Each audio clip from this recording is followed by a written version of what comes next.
Улаанбаатар хотын нийтийн тээврийн парк шинжилгээ ажлыг хийхдээ бусдад давуу байдал олгосон, албан тушаалаа оруулан ашигласан, бусдыг залилсан гэх үндслээр 15 хүнийг гин буруутайд тооцож ялгонолоо.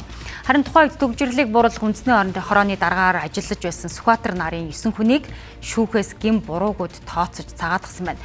Энэ талаарх мэдээллийг сэтгүүлч Алтуу их хүргэнэ.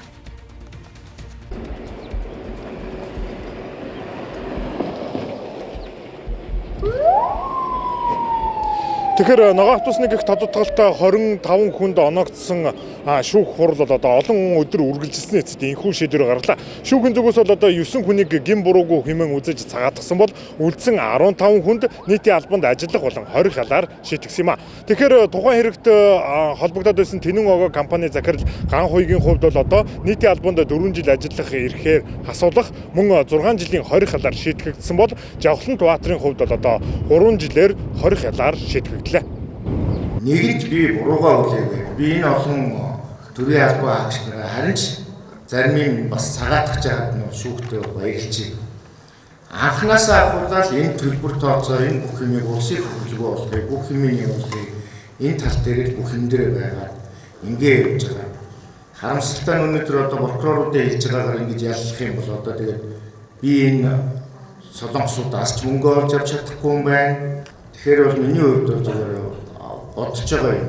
Би яг ямар дайсан болчоо, яг юу хийдэж уучаад өнөөдөр ингээд дахин ингэж яллуулах юмд ороод байгаа юм болоо гэдэг юм бодолтой бол үнэхээр яг хөө тэгээд шүүх шийдвэрээ гаргаад юм гарах байлгүй. Дөнгөж ажилтнууд яг сарлуулах хугацаанд ирээд энэ ажлын хэсэгт ороод ямар үйл өөрөөр энэ ажлын хэсэгт орчих, ямар үйл өөрөөр энэ ажилд орчих гэж одоо харамсаж зогсож байна. Тэгээд прокурорудаас бас ингээд 2 жил хорих ял гэсэн юм санал гаргаж байна. Маш их гайхаж байна.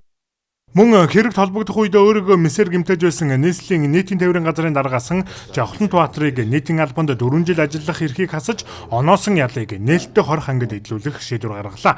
Түүний хувьд өөрийгөө гин бурууга хүлээн зөвшөөрч оноох ялыг бууруулахыг хүссэн ч шүүгчийн зүгээс хүлээн авсангүй.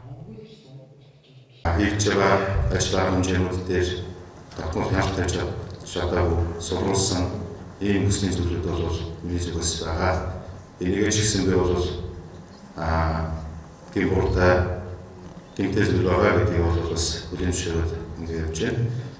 За онцгой шийдвэрлэлийн үед миний өмгөөлөгч нарын бас гаргаж байгаа саналыг миний хувьд бол дэмжиж байна. гэж хүрэлтнийг энэ тал дээр бас анхаарч өгөөч гэдгийг хүсэж байна. Энэхүү 2023 оны 10 дугаар сараас шалгаж эхэлсэн ногоон автобусны гих тодотголтой хэрэгт холбогдсон 24 хүнээс 9 гин буруугүй хэмээн цагаатсан бол үлдсэн 15 хүнээс 2 нь хоригдох ял авч бусад хүмүүс нь зорчих эрхээ 1-ээс 3 жилийн хугацаатай хасууллаа.